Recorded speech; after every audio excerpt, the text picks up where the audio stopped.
안녕하세요. 70이 넘은 나이에도 자식들 때문에 골머리가 아픈 할머니입니다. 저는 남편과 집에서 노후를 즐기며 살고 있습니다. 무료한 우리의 일상의 한때를 즐거움으로 채워주는 것이 바로 이 사연투브의 사연들이네요.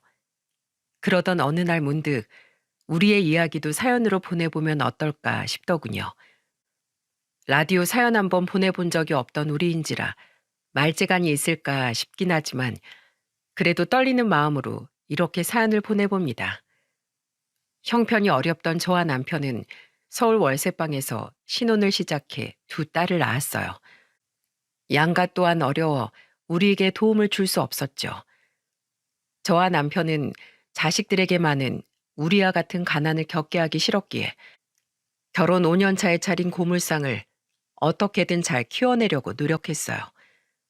처음 고물상 운영은 굉장히 고됐습니다. 가진 돈이 없었기에 고철이나 파지를 가져온 사람들에게 당장 줄 대금이 쪼들렸으니까요. 때문에 남편은 저렴하게 장만한 손수레를 끌고 직접 파지와 고철들을 주우러 다녔어요. 저 또한 아이들을 재운 새벽엔 그런 남편을 도우려 거리로 따라 나섰죠. 여보, 손 많이 시렵지? 그냥 집에서 애들 보고 있으라니까. 괜찮아요.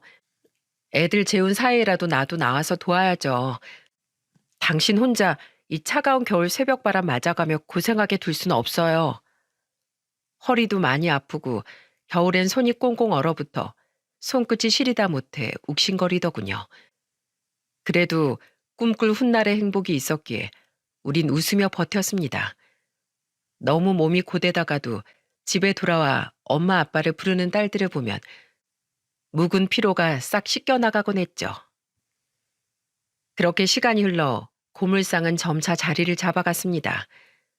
이젠 남편의 외벌이로 충분했기에 저는 집안일과 육아에 더욱 시간을 할애할 수 있었어요. 그동안 고생스러웠던 만큼 앞으로 딸들만 착하고 건강하게 자라준다면 우린 더 바랄 게 없었죠. 하지만 부모도 사람이다 보니 딸들이 자라며 서운한 감정이 생기기도 하더군요. 여보, 저기 친구들이랑 서 있는 애 우리 혜인이 아니에요? 맞네. 길거리에 서 있어도 우리 큰딸 인물이 빛을 발하는구먼. 혜인아, 엄마랑 아빠다. 뭐야? 혜인이 너희 부모님이야? 아니야. 우리 아빠 회사 다녀. 옷차림 완전 꼬질꼬질한 게 정신 좀 이상한 사람들인 것 같아. 얘들아, 가자. 괜히 우리한테 계속 말 걸면서 쫓아올라. 어느 날 저는 폐지가 가득 담긴 남편의 수레를 뒤에서 밀어주다 길거리에서 중학생 큰딸을 발견하곤 반갑게 인사를 했어요. 그런데 큰딸은 행색이 초라한 우리가 창피했던 모양입니다. 당황한 표정으로 우릴 모른 척하더니 그대로 우릴 모른 척하고 자리를 벗어나 버리더라고요. 게다가 우릴 창피하긴 둘째 딸도 마찬가지였죠. 언니 왜 괜히 아빠 돌아다니는 길목에서 놀았어? 난 아예 아빠 고물상 근처엔 얼씬도 안 해. 철없이 말하는 둘째 딸의 말에 어찌나 눈물이 나던지요. 남편 또한 괜스레 추레한 자신의 작업복을 내려다보며 서글픈 표정을 짓더라고요. 아무리 행색이 초라해도 부모를 창피하는 건 옳지 않은 일이라고 생각해 저는 속상한 마음을 애써 삼키며 딸들을 나무랐습니다. 아무리 그래도 부모를 모른 척하고 창피하면 되니? 너희들 먹는 거 입는 거 다 너희 아버지가 힘들게 일해서 번 돈으로 마련하는 건데 부모 가슴에 상처를 내서 되겠어? 당장 죄송하다고 사과하고 방에 들어가서 반성해. 제가 화를 내자 그제야 딸들은 울먹이며 마지못해 죄송하다고 사과를 하더군요. 이후 남편은 속상해하는 제게 다가와 저를 위로해 주었죠. 너무 속상해 마. 애들이 사춘기여서 그럴 거야. 남편은 어떻게든 자식들 입장에서 이해해주고 싶어하는 자상하고 좋은 아빠였습니다. 저는 그런 남편의 위로 덕에 딸들 때문에 속상한 마음을 애써 달랠 수 있었죠.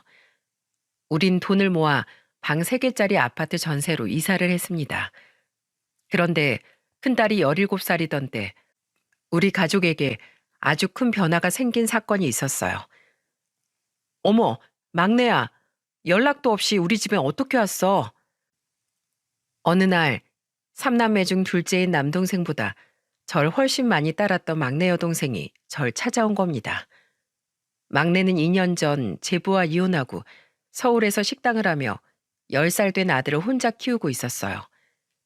제부가 술만 먹으면 집에 들어와 난동을 부려댔던 망나니였거든요. 저는 그런 여동생이 안쓰러워 가끔 찾아가 생활비도 지어주고 조카도 챙겨주곤 했었는데 최근 이사 때문에 정신이 없어 동생을 들여다보지 못한 사이 동생의 얼굴은 굉장히 상해 있더군요. 그리고 울며 절 찾아온 동생의 입에서 나온 말은 엄청나게 절망적이었습니다. 언니, 나 백혈병이래. 자꾸 살이 빠지고 빈혈도 잦은 데다가 최근에 코피까지 자주 나더니 출혈이 잘 멎지가 않더라고. 그래서 병원에서 피검사를 했더니 그런 청천벽력 같은 소리를 하더라. 백혈병? 어, 당장 입원해서 골수 검사 받고 치료 시작해야 한대. 언니, 나 너무 무서워. 내가 죽을까봐가 아니라 내가 잘못되면 우리 남영이는 어떡하나 싶어서 밤에 잠도 안 와. 근데 아무리 생각해도 떠오르는 사람이 언니밖에 없더라.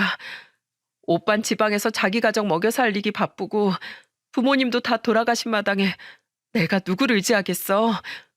언니, 나 병원에서 치료받는 동안 우리 남영이 좀 부탁하면 안 될까? 동생은 엉엉 울며 제게 조카를 보살펴달라고 부탁했어요.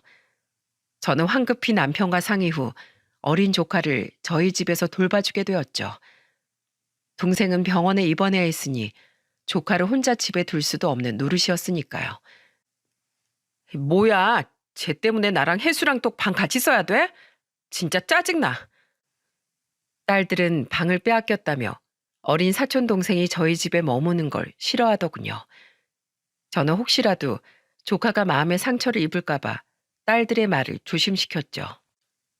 저는 병원과 집을 오가며 동생을 간병하고 조카를 돌봤습니다. 하지만 동생의 상태는 날로 악화되어 갔고 결국 동생은 백혈병 판정을 받은 지 채 1년이 되지 않아 그만 세상을 떠나고 말았죠. 동생은 숨을 거두기 전 숨을 헐떡이며 제게 조카를 부탁했어요. 언니, 제발 우리 남영이 좀 잘 부탁해. 애 아빠한테 전화해봤는데 그 사람이 이미 딴 살림 차렸다고 자기한테 애 보낼 생각 하지도 말래. 불쌍한 우리 남영이 제발 버리지 말아줘. 마지막까지 이런 부탁해서 정말 미안해 언니. 장례식 내내 11살밖에 안 된 조카는 자기 엄마를 찾으며 엉엉 울더군요. 이모, 우리 엄마 이제 진짜 저한테 못 와요? 저 엄마 보고 싶어요. 엄마한테 갈래요. 여보, 애 아빠가 남영이 못 맞는다고 했다며. 설사 그쪽에서 데리고 간다고 한들 술만 먹으면 손찌검을 해대는 그런 놈한테 난 남영이 절대 못 보내. 그러니 남영이 우리가 입양해서 우리 자식으로 키웁시다.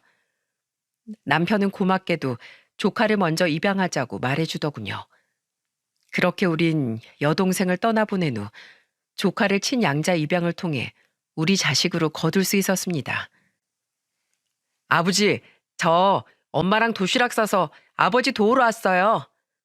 아이고, 우리 아들 왔어? 학교 개교 기념일이라며 친구들이랑 놀지 왜 여기까지 왔어? 남영이가 혼자 고생하는 당신 도우러 가야 된다면서 어찌나 성화였는지 몰라요. 혜인이랑 혜수는 학교 쉬는 날만 되면 우리한테 용돈 더 달래서 놀러 나가기 바쁜데 아유 기특한 우리 아들. 남영이를 입양한 건 우리 부부의 큰 복이었습니다. 애가 착한 데다 어찌나 효자인지 학교가 끝나면 제 아버지 일손을 거들어야 한다며 고물상으로 달려가기 바빴죠. 그 시간에 공부를 하래도 고물상에서 하는 공부가 훨씬 더 잘 된다며 어찌나 자기 아버지를 좋아했는지 모릅니다. 딸들은 여전히 자기 아버지 직업이 창피하다며 친구들에게 남편의 직업을 속이기 바빴는데 말입니다. 시간이 흘러 세 아이는 모두 장성한 성인이 되었어요. 놀기 좋아하던 큰딸은 세 아이 중 유일하게 대학을 가지 않았고 우리의 도움으로 29살에 남대문에서 자기 옷가게를 차렸죠. 남편 고물상의 벌이가 제법 되어 당시 우린 아파트 청약으로 자가도 가지고 있었고 모아둔 돈도 꽤나 두둑했거든요. 그동안 했던 것처럼 네 가게까지 조금 힘들다고 막 그만두면 안 돼. 네가 이번엔 꼭 열심히 해보겠다고 해서 네 아버지가 창업자금 대주신 거야. 아휴, 알겠다니깐. 도와준 거 진짜 너무 생색내는 거 아니야? 큰딸은 여전히 철이 없었지만 그래도 다 큰 자식 자기 앞가림은 하게 했으니 그나마 안심이 되더군요. 지방에서 겨우 대학을 졸업한 작은 딸은 한 중소기업에 취업했고 학원도 다니지 않고 자기 아버지를 도우며 공부했던 아들은 서울의 중하위권 대학을 나와 번듯한 중견기업에 입사를 했습니다. 이후 큰딸은 35살에 고급 술집을 운영하던 큰 사위와 결혼을 했고 1년 뒤 작은 딸은 이 금융권 대출 영업사원으로 일하던 작은 사위와 100년 가약을 맺었습니다. 남편은 두 아이에게 각각 7천만 원을 지원해 주었죠. 엄마, 근데 난 좀 더 해줘야 하는 거 아니야? 큰언니 옷가게 창업할 때 아빠가 해준 만큼 나도 더 해줘야지.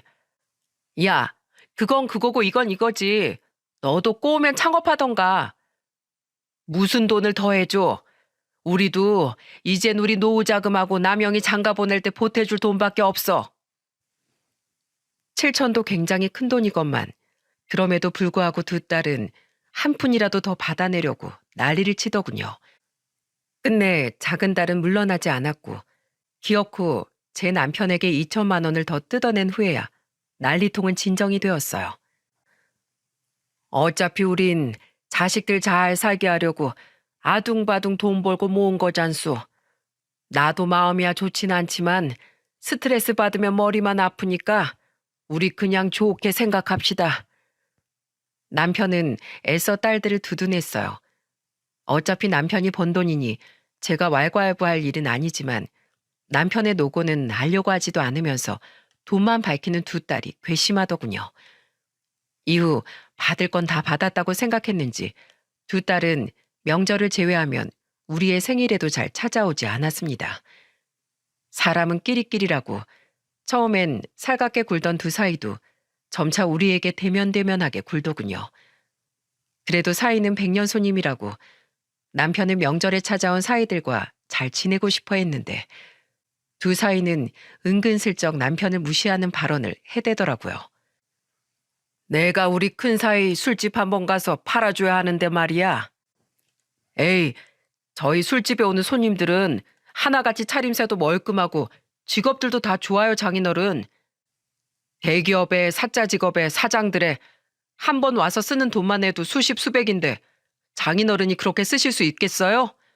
고물 팔아서 돈 얼마나 버신다고요? 수십, 수백? 아이구야, 돈이 얼마나 많으면 하루 술값으로 그렇게 쓰나? 장인어른께는 좀 버겁죠? 제가 대접을 해드리고 싶어도 저도 요새 힘들어서요. 그래, 뭐 괜찮네. 우리 둘째 사인 요새 하는 일은 잘 되나? 뭐든 내 도움 필요한 일은 없고. 도움이요? 아, 장인어른, 그럼 저 통해서 대출 좀 받으실래요? 제가 괜찮은 상품들로 기가 막히게 소개시켜 드릴게요. 대출? 내가 대출 필요한 일이 뭐가 있나? 그런 거 말고 다른 건 없어? 없어요. 에휴, 제 동료들 장인들은 일부러 사이통해서 사업자금도 대출 받아주고 자동차 살 때도 사이통해서 대출 받아서 사준다던데. 하긴 고물상 하면서 차나 사업자금 필요하실 일이 뭐가 있으시겠어요? 처음엔 이 정도는 아니었는데 오냐오냐 해줬더니 점점 제 남편을 무시하는 발언이 도가 지나치더군요.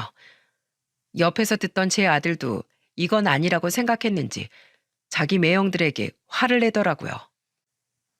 매형들, 지금 말씀을 되게 무례하게 하고 계신 거 아세요? 아다르고 어다른 거라고 왜 말끝마다 고물상 거리세요? 큰 매형 술집 사장이란 사람이 장인어른한테 자기 가게에서 그깟 술 대접 한번 못 해줘요? 자기도 그럴 능력 없으면서 왜 저희 아버지 무시해요? 아버지가 어디 돈이 없어서 그러셨겠어요? 그냥 술값에 그만큼 돈을 쓰기 싫으시다는 거죠. 그리고 작은 매형도 그래요. 얼마나 실적이 안 좋으면 자기 장인어른한테 대출 받아달란 소리를 서슴지 않고 해요? 그리고 도와주면 감사한 거지 다른 사람들하고 비교한 건 또 뭐예요? 두 분 다 저희 아버지한테 사과하세요. 야, 넌 왜 괜히 시간 내서 온 너희 매형들한테 큰 소리야? 너야말로 너무 무례한 거 아니야? 엄마, 남영이 쟤 버릇 없는 것 좀 봐. 버릇 없는 건 사위들이지. 남영이 말이 틀린 게 뭐가 있어? 그리고 너희들이 더 문제야. 너희가 너희 부모를 부모 대접 안 하니까 사위들까지 처가 어려운 줄 모르고 처부모 앞에서 저딴 소리 해대는 거 아니야? 제가 화를 내자 그제야 두 사위는 떨떠름한 표정으로 남편과 제게 사과하는 신용을 하더군요. 하지만 표정이 꼭 흰 두부 씹은 사람 마냥 팍 썩은 것이 누가 봐도 억지로 사과라는 게 느껴졌죠. 딸들은 왜 괜히 명절에 힘들게 온 사위들에게 성을 내냐며 투덜댔어요. 그 모습에 결국 그 온화하던 남편까지 버럭 화를 내더라고요. 다들 그만해. 다 딸 자식들을 부모 공경할 줄도 모르는 인간들로 키운 내 탓이야. 너희들도 그리고 자네들도 더 얼굴 마주하고 싶지 않으니 이만 돌아가게. 남편은 손주들과 두 딸 부부를 쫓아낸 후 한숨을 푹푹 쉬더군요. 그런데 그렇게 고물상을 무시하던 두 딸과 사위들은 그 다음에 고물상의 일로 또 한바탕 뒤집어졌습니다. 아빠, 고물상을 남영이한테 물려줄 거라며? 그래, 소식 한번 빠르구나. 남영이가 회사에서 입 바른 소리를 했다가 누명을 쓰고 결국 회사를 그만두게 됐잖니. 어차피 나도 이제 70이 다 돼가서 몸이 힘든 차에 잘 됐다. 남영이야 워낙 틈틈이 내 일을 많이 도와줬으니 고물상 이어받아서 운영하기도 수월할 테고. 근데 이게 뭐라고 너희들이 이렇게 다 몰려와서 난리를 치는 게야? 그런 노다질 남영이한테 그냥 덥석 주면 우리는? 맞아요, 장인어른. 솔직히 장인어른 친자식은 제 아내랑 처제 아닌가요? 이건 형평성에 어긋나죠. 어긋나긴 뭐가 어긋나. 남영이도 엄연한 내 아들이야. 게다가 너희 셋 중에 제일 효자가 남영인데 그렇게 따지면 너희들한테 고물상을 넘기는 게 더 형평성에 어긋나는 거 아니냐? 그리고 내가 고물상을 넘긴다고 한들 너희가 고물상을 어떻게 운영할 건데? 주면 너희들이 아님 자네들이 할 건가? 저희가 그걸 어떻게 해요? 주시면 비싸게 팔아 넘겨야죠. 맞아, 아빠. 그 고물상 차라리 팔아서 우리한테 돈 똑같이 나눠주면 안 돼?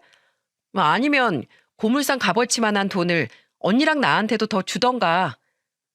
그만. 그놈의 돈. 제발 그만들 좀 해라. 너희들 나한테 뭐 돈 맡겨놨냐? 우리도 돈 없다고 몇 번을 말해. 하필 아들이 집에 없던 시간이라 저와 남편은 딸들과 사위들의 아우성을 둘이서 감당해내야 했습니다. 너무도 주제 넘은 네 사람의 말에 남편은 화를 내다 못해 역정을 내더군요. 아빠, 그 고물상 남영이 줄 거면 우리 이 집 다시는 안 와? 진짜야? 네 아빠한테 그게 무슨 말버릇이야? 오지마, 이 배은망덕한 것들. 감히 부모 돈을 가지고 부모한테 으름장을 놔? 어차피 우리만 보면 돈덩거리고 부모를 부모 대접도 안 해주면서 네가 뭔데 부모한테 이래라 저래라야? 남편이 끝까지 뜻을 굽히지 않자 두 딸과 사이는 엄청나게 성질을 내며 돌아갔습니다. 나중에 집에 들어와 자초지종을 다 들은 아들은 크게 화를 내며 누나들의 집에 쫓아가려고 하더군요.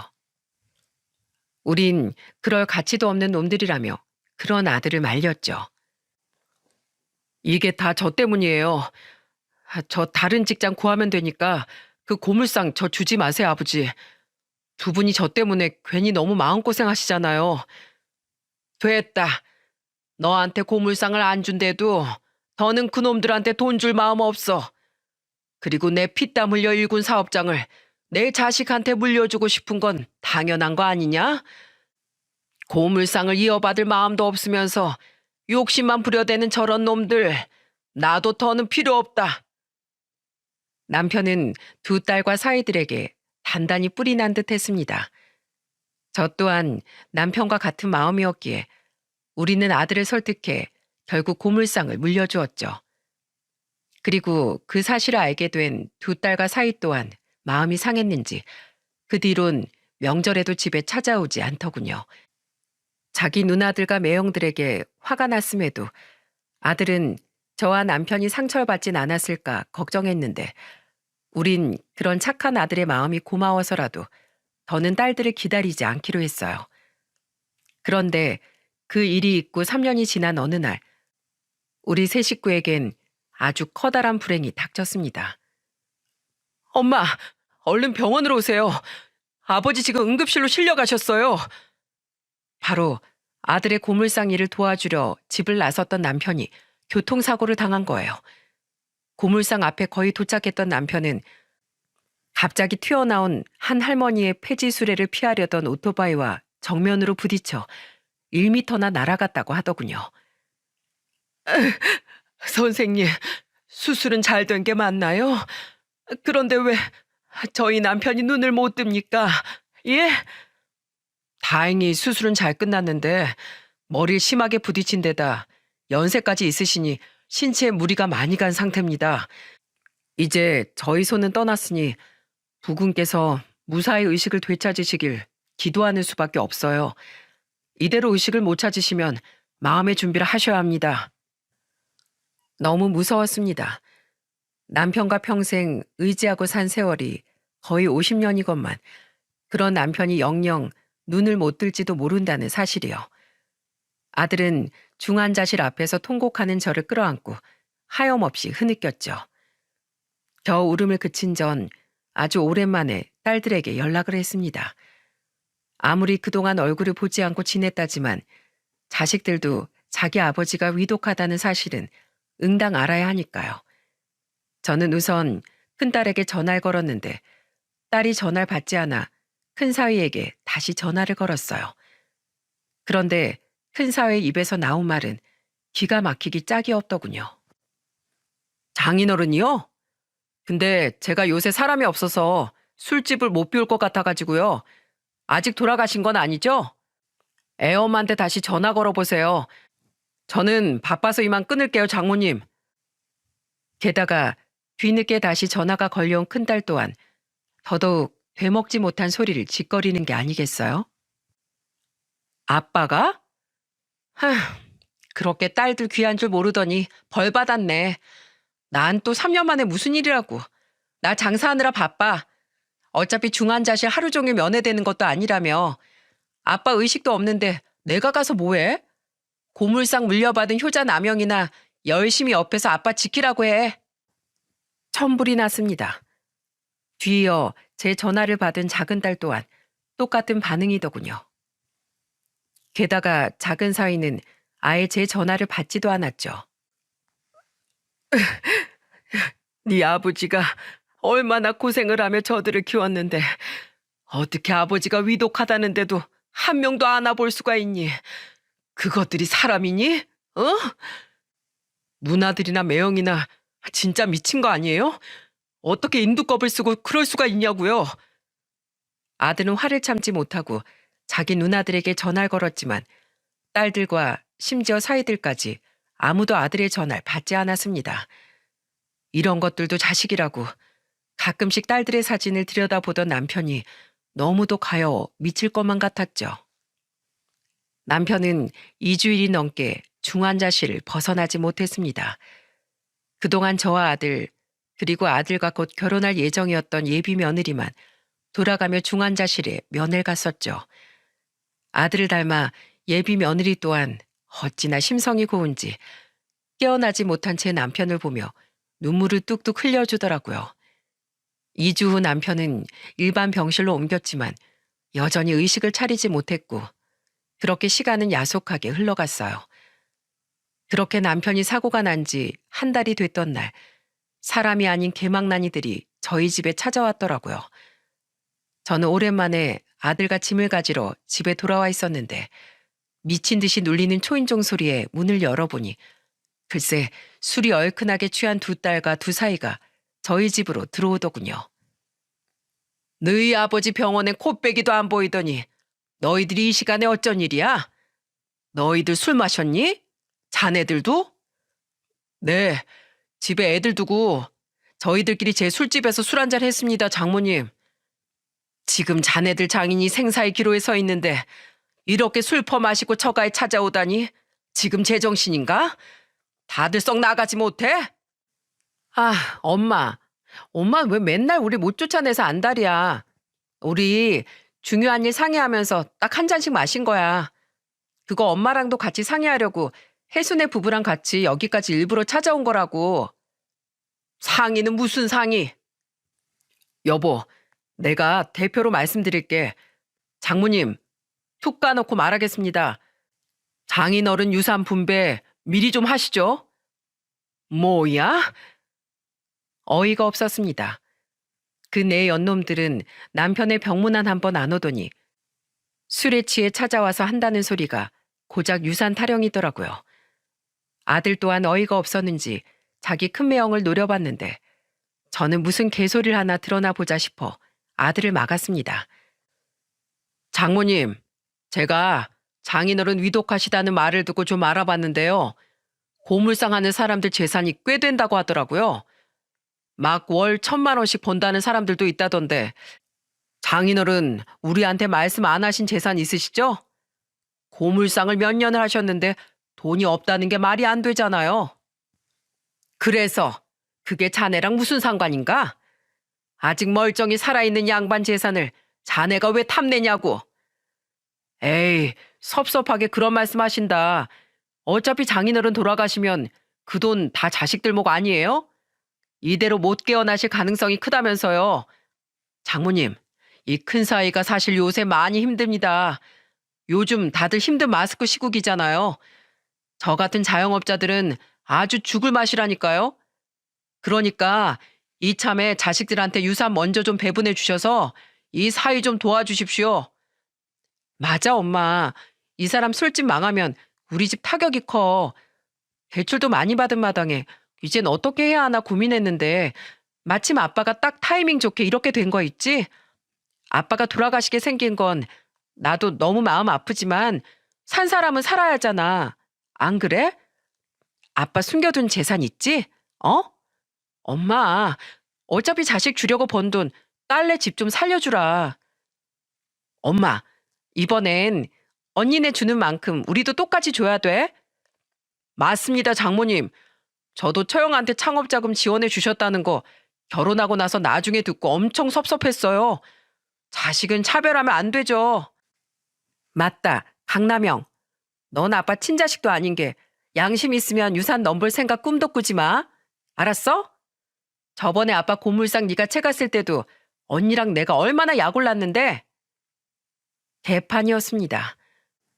말 그대로 저 말들이 어디 사람 입에서 나올 소리입니까? 개소리였죠.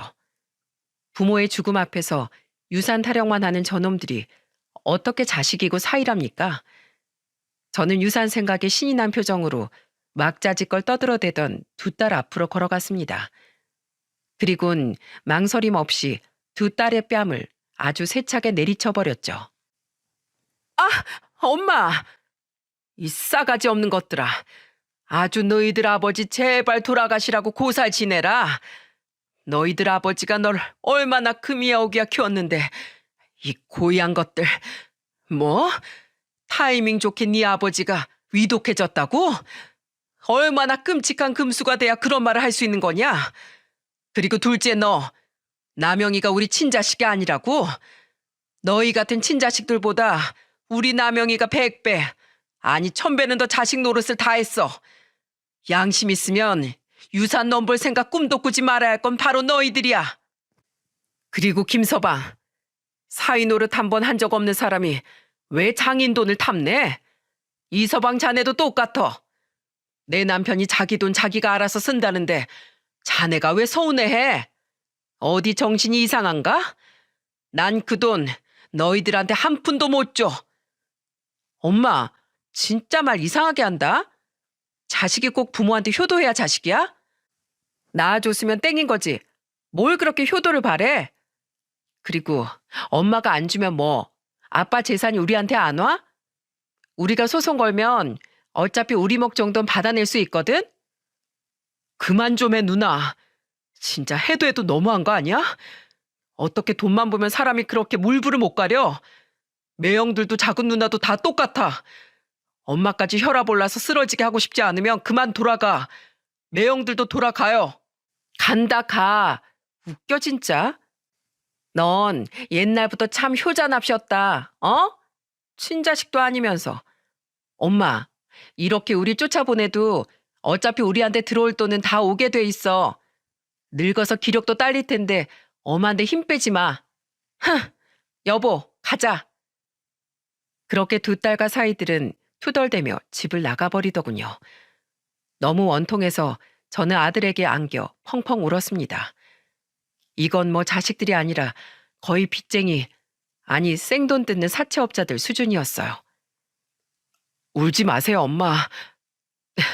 저 인간들 분명 언젠가 천벌을 받을 거예요. 그날 늦은 새벽, 큰딸은 술에 취해 아들에게 전화까지 걸었더군요. 얼마나 취했는지 혀까지 꼬인 채로. 야, 너 진짜 우리 아빠 유산 단돈 10원도 탐내지 마라. 야, 이 고아 자식아. 자. 꽁돈을 위하여 다들 건배! 라는 천인 공노할 소리까지 해대더군요. 그 네 연놈들은 저희 집에서 나간 후 자기들끼리 술을 더 마시며 축하 파티까지 하고 있던 겁니다. 이 천벌을 내려도 시원찮을 이것들에게 제 남편의 유산을 맥없이 빼앗겨야 한다니 가슴에서 천불이 날 것 같았죠. 그런데 다음 날 우리에겐 엄청난 기적이 찾아왔습니다. 여보!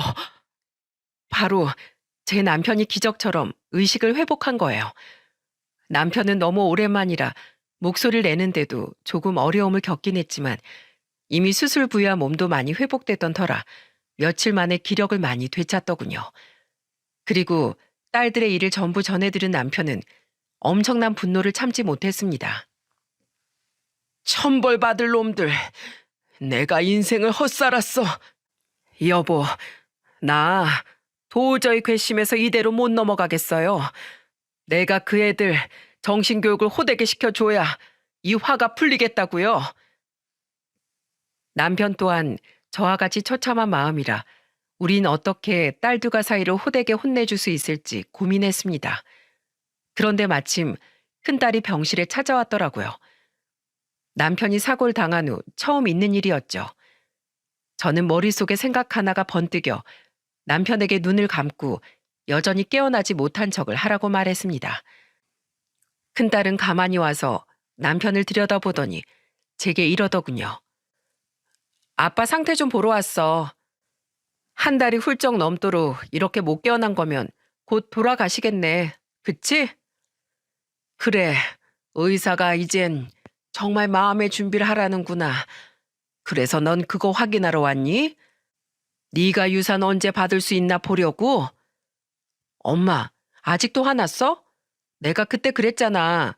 어차피 우리한테 유산 돌아올 거니까 힘 빼지 말라고. 그래, 네 말이 맞다. 며칠 동안 생각해보니 나도 괜히 자식인 너희들과 신경전하며 힘 뺄 필요가 없겠더구나. 그래서 말인데 사실 네 아버지 재산이 너희들 생각보다 좀 많다. 저번에 투자 목적으로 사둔 빌라 하나가 재개발 확정되면서 돈을 꽤 불렸거든. 그래? 얼마나 됐는데? 다 합치면 12억 정도 된다. 어차피 너희 아빠가 나중에 물려주려고 했던 돈이니까 내 몫까지 다 합쳐서 그냥 그거 너희들한테 다 나눠주마. 너희 말대로 남영인 우리 친자식도 아니니 남영이한텐 고물상이면 충분할 거야. 12억? 진짜지 엄마? 진짜 약속했다. 12억 전부 나랑 혜수한테 준다고? 웬일이래 엄마? 저번엔 그렇게 화를 내더니? 나도 늙었어. 너희 아버지 유산 정리한 뒤엔 나도 나한테 남아있는 노후자금만 가지고 조용히 살 거다. 큰딸은 제 말에 거의 천정을 뚫을 듯 펄쩍펄쩍 뛰며 좋아하더군요. 눈앞에 제가 속으로 어떤 마음을 품고 있는진 꿈에도 상상 못한 채 말입니다. 저는 그런 큰딸에게 마지막으로 쐐기를 박아주었어요. 그래도 내가 너희들 아빠 재산 전부를 마음대로 움직일 순 없어. 대신 일주일 뒤에 집으로 오너라. 내가 미리 처분해서 줄 수 있는 약간의 돈은 미리 주마. 사위들이랑 해수도 다 데리고 오고. 와, 대박. 아싸. 아빠 돌아가시면서 저한테 아빠 노릇 톡톡히 하시네요. 아빠, 기왕이면 빨리 돌아가세요. 딸은 덩실거리며 병실을 나갔습니다. 그제야 눈을 뜬 남편은 피눈물을 흘릴 듯 눈물 고인 눈이 벌개져 있더군요. 빨리 돌아가시라고? 내가 고작 저런 말을 듣겠다고 그 힘든 시간을 버텨내면서 자식들을 키웠단 말이야? 울지 말아요, 여보. 내가 꼭 복수해 줄게요. 당신 눈에 피눈물 흘리게 한 것들은 더 이상 내 자식도 아니에요. 쟤들은 제가 죽어도 똑같이 저랬을 거라고요. 그렇게 일주일 뒤 저와 아들은 집에서 두 딸과 사이들을 맞았습니다. 신이 나서 집으로 돌아온 그놈들은 거실 풍경을 보자마자 그 자리에 떡하고 얼어붙더군요. 왜? 귀신이라도 봤어? 왜냐하면 제 옆엔 전날 퇴원을 한 남편이 눈에 불을 켜고 앉아 있었거든요. 멀쩡한 모습으로 앉아 있는 남편을 보고 내 놈의 얼굴은 새파랗게 질리기 시작했어요. 아빠, 어떻게 이렇게 갑자기? 분명 일주일 전엔 오늘 내일 했는데? 왜? 내가 안 죽어서 섭섭하냐? 내 유산 못 받게 생겨서? 다들 앉아라. 우선 내 사과부터 하마. 미안하게 됐어. 나도 너희들한테 그 12억 나눠주고 싶었는데 너희 아빠가 이렇게 멀쩡하게 깨어났지 뭐니? 말도 안 돼. 엄마 지금 장난쳐? 엄마랑 아빠 둘이 짜고 일부러 그런 거지? 야, 강남영, 너도 알고 있었지? 어? 왜 그렇게 화를 내, 누나? 어찌됐든 아버지가 깨어났으면 자식으로서 당연히 축하할 일 아니야? 남영이 말이 맞다. 그리고 깨어난 너희들 아빠가 그 돈으로 남영이 신혼집을 얻어주겠다더구나. 서울에 6억 정도 하는 아파트로 말이야. 그리고 남은 돈은 사회에 기부할지언정 너희에겐 한 푼도 못 준대. 난 너희에게 돈을 주고 싶었지만 어쩌겠니. 재산 주인은 너희들 아빠인걸. 네, 저는 남편에게 눈을 감고 있으라고 말할 때부터 애초에 딸들에게 돈을 줄 생각이 추워도 없었어요. 그저 돈밖에 모르는 그 애들에게 희망을 심어주고 그 희망을 빼앗아 좌절감을 보여주고 싶었죠. 그리고 더 이상 부모에게 돈이 있어도 그 애들에겐 그림의 떡이라는 걸 확실하게 알려주고 싶었답니다. 그런데 이어진 그 아이들의 말은 참으로 점입가경이더군요. 뭐? 안 돼. 아빠, 나 그 돈 줘야 돼. 나 6억이나 생길 생각하고 가게 주인한테 월세 뺀다고 했단 말이야. 진상들 지긋지긋해서 이제 쇼핑몰 차려서 대표 소리 들으려고. 이미 다음 세입자도 정해졌어. 장인어른, 저도 급합니다. 이미 저도 그 돈 주신다고 해서 여기 이서방한테 대출 잔뜩 받았단 말이에요. 이곳저곳 지인들한테 빌린 돈 먼저 갚고 거래처에 밀린 대금들도 다 갚으려고요.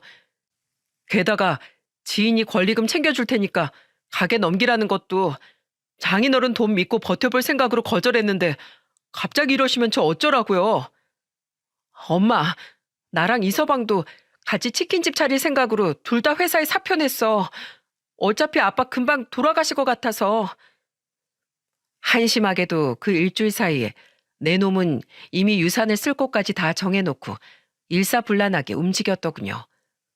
분명 12억 전부는 남편이 세상을 떠난 다음에야 줄 수 있다고 말까지 해놨는데 정말로 물 떠놓고 매일같이 남편이 눈을 감기만을 고사라도 지냈던 건지 말입니다. 그 어이없는 광경에 남편은 역정을 내며 소리치더군요. 누가 그렇게 하라고 시켰어? 내가 한 달이든 두 달이든 숨을 안 거두면 어쩌려고 그런 경거망동을 했어?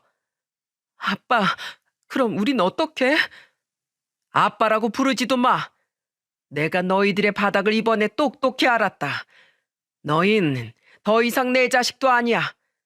원래 있는지도 몰랐던 돈 때문에 자기 부모가 세상을 떠나기만 손꼽아 기다리는 너희 같은 놈들은 세상에 없을 거다.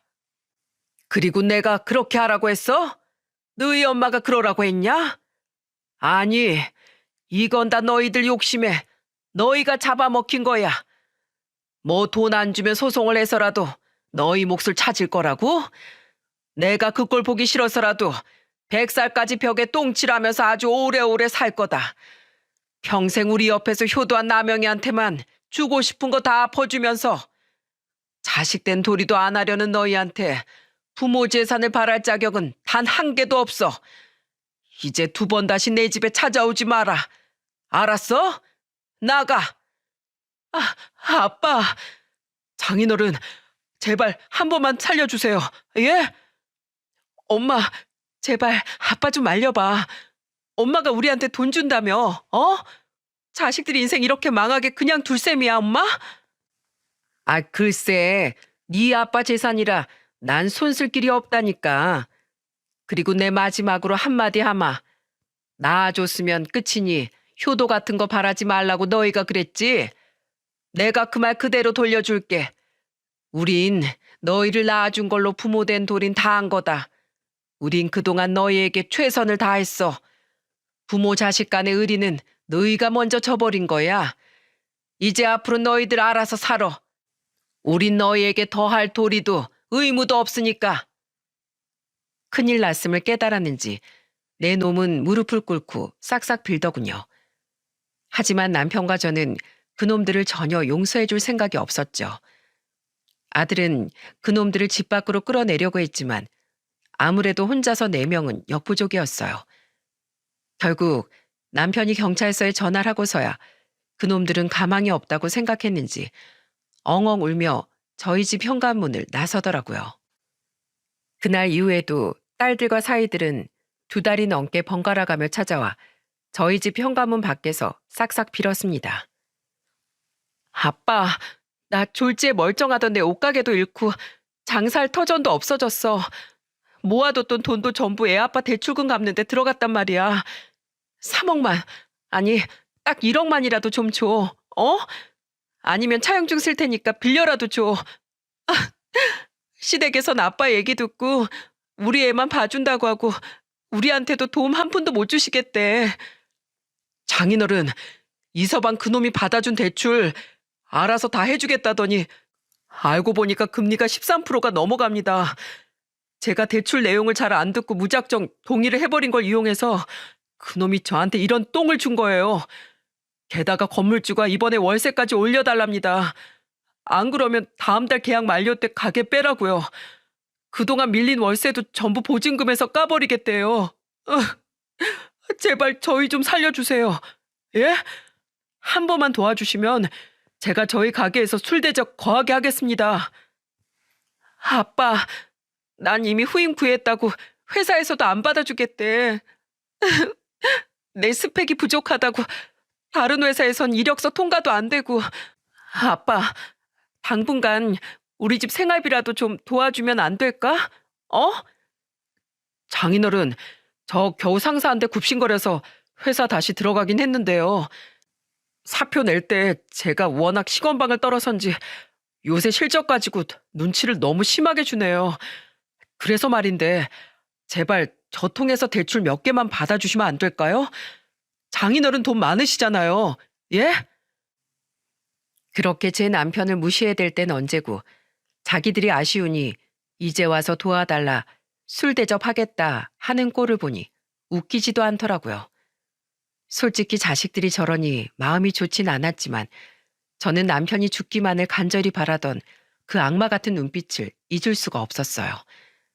남편 또한 마찬가지였는지 듣다 못해 경찰을 불러 몇 번이나 그놈들을 쫓아낸 후에야 더 이상 그놈들은 저희 집을 찾아오지 않았죠. 그렇게 남편에게 사고가 난 지도 1년이 지난 지금 우리는 여전히 딸들 부부와 교류를 하고 있지 않습니다. 마지막으로 큰딸에게 문자를 받은 게 한 달 전인데 그때 큰딸은 우리에게 저주를 퍼붓더군요. 내 남편 가게 결국 망하고 지금 막노동하고 있어. 나도 남의 옷가게에서 직원으로 일하면서 우리 겨우 입에 풀칠하고 살아. 대출금 갚으면서. 혜수는 아직도 취업도 못해서 그 집도 근근히 살고 있고. 이제 속 시원해, 엄마? 그때 우리 그렇게 물먹여서? 자식들 이렇게 망하게 해놓고 엄마랑 아빠가 얼마나 두 발 뻗고 편하게 사나 나 두고 볼 거야. 둘 다 치매 걸려서 평생 자식들 그리워하다가 빨리 저 세상이나 가버려. 혜수도 두 사람 모두 꼭 편히 눈 감지 말라고 전해달래. 그 문자를 보고 남편과 제가 얼마나 울었는지 모릅니다. 솔직히 남편이나 저나 그래도 자식들한테 너무했던 게 아닌가 싶어 마음이 약해지고 있었거든요. 그래서 조용히 찾아가 조금씩이라도 도움을 줘야 하나 고민을 하고 있던 와중에 그런 문자를 받게 된 거죠. 자식들에게 빨리 죽으라는 말을 2번이나 들은 남편은 큰 충격에 휩싸여 한동안 심한 몸살까지 알아야 했답니다. 그런 우리를 위로해 준 건 8개월 전 결혼한 아들과 며느리예요. 착한 두 아이는 한창 신혼인 지금 둘이서만 놀러 다니기에도 바쁠 텐데 자꾸 시간을 내어 저희까지 데리고 종종 여행을 다니곤 합니다. 일하고 신혼 즐기느라 정신 없을 텐데 뭐하러 자꾸 와. 우린 요즘 둘이서도 즐겁게 잘 지낸다. 집에만 계속 계시면 누나들 때문에 심란해 하시는 거 다 알아요. 그리고 전 두 분하고 이렇게 시간 보내는 게 더 좋아요.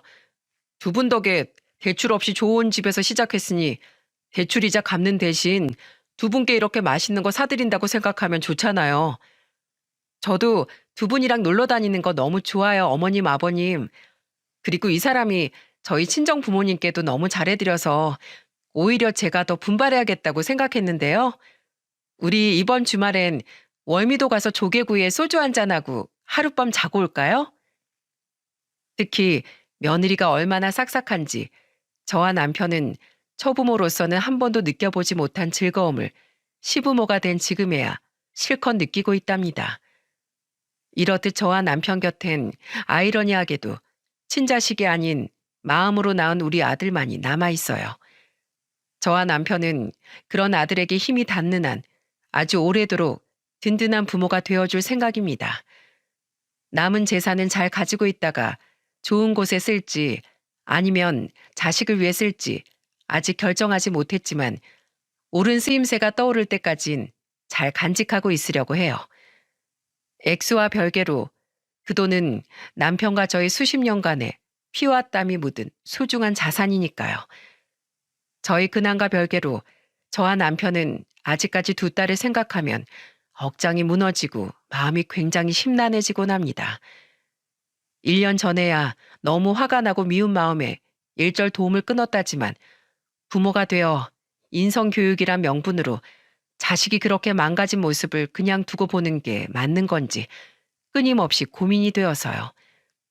자식들의 행복을 바라며 번 돈이 결국 우리 가족에게 독이 된 것 같아 너무 씁쓸하네요.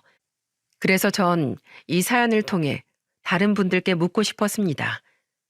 손에 돈을 쥐고 있지 않으면 부모 대접도 못 받는 게 정말 요즘 세상인지, 다른 분들도 다들 저와 남편처럼 이렇게 씁쓸함을 느끼며 살고 계시는지 말이죠.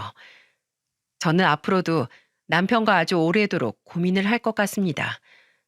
미워도 내 자식들이니 끝까지 딸들을 책임지고 도와줘야 하는 건지, 아니면 정말로 부모로서 할 만큼 했으니 스스로 반성할 수 있게 저대로 둬야 하는 건지 말입니다. 70이 넘은 지금까지도, 아니 나이가 90이 넘어서도 눈을 감을 때까진 자식에 대한 번뇌는 끝나지 않을 것 같네요. 저희와 같이 끝없이 자식에 대해 번민하고 계실 세상의 모든 부모님께 이 사연을 빌려 응원과 격려의 말씀을 보내고 싶습니다. 부디 모든 가정이 무탈하시길 빌며 저는 이만 사연을 마칠게요. 감사합니다.